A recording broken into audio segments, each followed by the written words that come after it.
Hai, intră în mașina lui tati, fac accident. Daddy, wait a minute, Daddy. What? Why is this Santa Princess going home?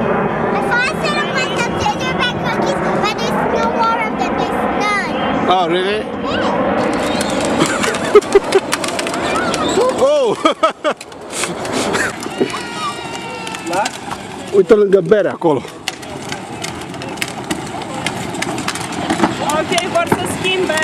Ok. Acum conduce Melissa. Acum conduce Melissa.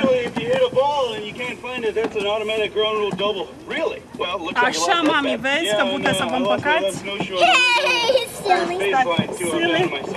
Oh man, okay, well we better get you some warm water. Hey, everyone has their favorite holiday tradition. For your Honda dealer, it's Happy Honda Days. Închidem When ușile. Honda dealers give some of the best deals of the year on lots of Honda models.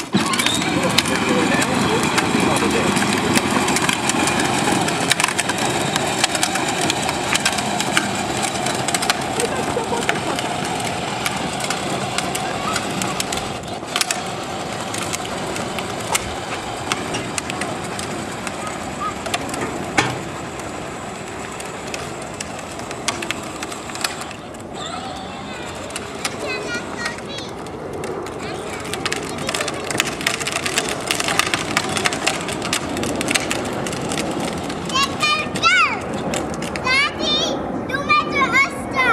Nu mai merge radio?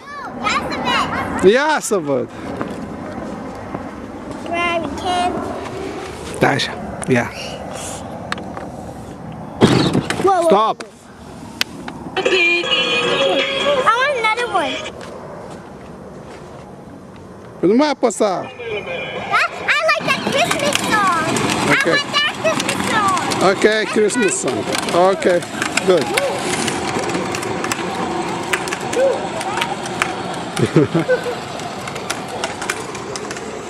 Ce faci, mami? Bine, Bravo! e cald. Ce avem de acolo?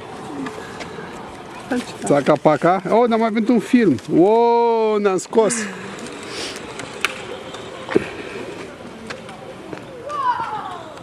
Stai la soare? Să ții minte când ajungi acasă și de la zăpadă.